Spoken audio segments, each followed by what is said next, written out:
અત્યારે તમને દરેક મોદી વિરોધી એવું બોલતા દેખાતા હશે કે મોદીએ દેશ બરબાદ કરી નાખ્યો, મોદી આમ કરી નાખ્યું, તેમ કરી નાખ્યું, લોકોને લાઈન લગાડી દીધા આમને તેમને. હકીકતમાં એમને ગેસના કારણે કોઈ દુઃખ છે જ નહીં.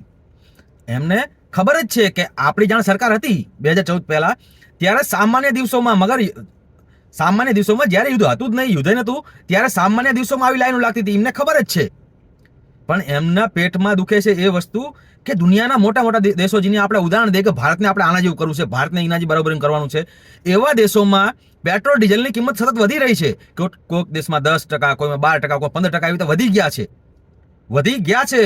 વધવાના નહીં, વધી ગયા છે. અને ભારતમાં કેમ નથી વધતા, એ ટેન્શન એમને આ વસ્તુનું છે.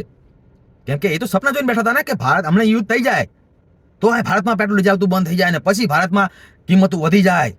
અત્યારે જો કહે છે ને કેટલાક કિંમતો વધી જાય છે, આમ થઈ જાય, તેમ થઈ જાય છે, એટલે એ રાહ જોઈને બેઠા છે કિંમતો વધી જાય અને પછી ચારો તરફ અફરાતફરી થાય ને પછી આપણે એમ કહેવી કે મોદીએ દેશ બરબાદ કરી નાખ્યો, મોદી આમ કરી નાખ્યું, તેમ કરી નાખ્યું. પણ વિદેશમાં વધી ગઈ અને હજુ ભારતમાં કેમ નથી વધી? આ મેન તકલીફ આમની આ છે. એમને પેટમાં એ દુખે છે કે આ હજુ વિદેશમાં વધી ગયું ને અહીંયા કેમ નથી વધતું? કે તો આપણા કરતા સુખી છે ને કેટલા દેશો, મોટા ભાગના કેટલા દેશો સુખી છે આપણા કરતા, તો અહીંયા વધી જાય અને આ નથી વધતી. એટલે મેન તકલીફ આ છે. એમને આ ખેલ નથી સમજાતો. એમને નથી સમજાતો કે મોદીએ શું ખેલ કર્યો કે ઓલા અમને વધી ગયા ને આપણે નથી વધતા. એ આ ખેલ નથી સમજી રહ્યા. એમને એ તકલીફ છે મેન.